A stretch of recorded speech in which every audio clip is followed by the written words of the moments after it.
Ensuite, il y a d'autres arguments avec le temps qui ont pu être utilisés et le discours s'est affiné. On constate par exemple dans les années 2000 une certaine ouverture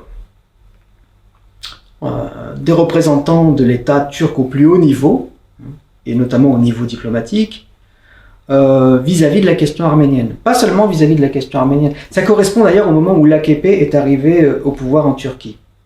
Donc c'est le début des années 2000. Des éditorialistes de renom de la presse française présentent tous les matins à l'antenne l'AKP comme l'équivalent des chrétiens démocrates ouest-européens. Donc ce sont des gens avec qui on peut s'entendre, avec qui la Turquie va prendre le bon chemin des réformes et de l'Union européenne. Et dans cette même période, l'AKP donne des signes d'ouverture par rapport à la question kurde et également des signes d'ouverture par rapport à la question arménienne.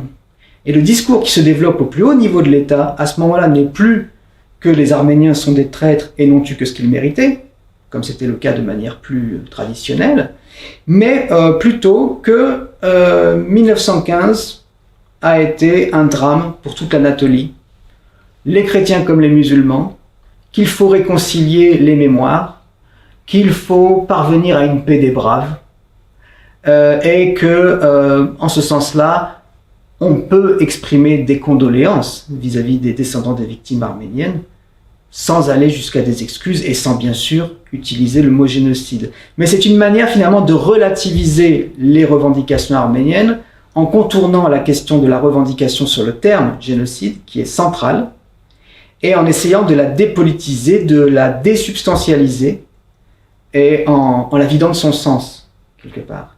Et ça a duré quelques années, période pendant laquelle on observe à Istanbul le fait que des organisations turques et arméniennes de gauche sont autorisées à organiser des manifestations de commémoration pour le 24 avril. Chose inouïe par le passé, impossible. Et ça correspond à cette période où on a des journalistes comme le journaliste arménien de Turquie, Hrant Dink, qui fait de plus en plus parler de lui jusqu'à son assassinat en 2007, suivi de manifestations monstres, de soutien. Cette période-là est une période où il y a eu beaucoup d'espoir.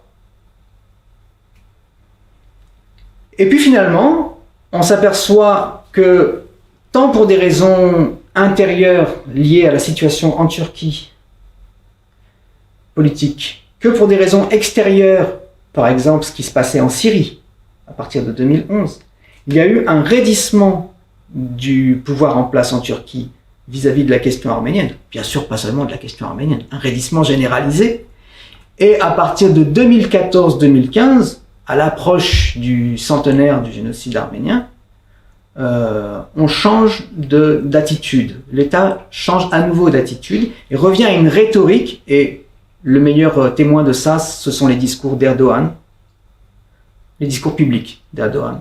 On revient à une rhétorique beaucoup plus conservatrice, beaucoup plus primaire. On revient en arrière, en fait.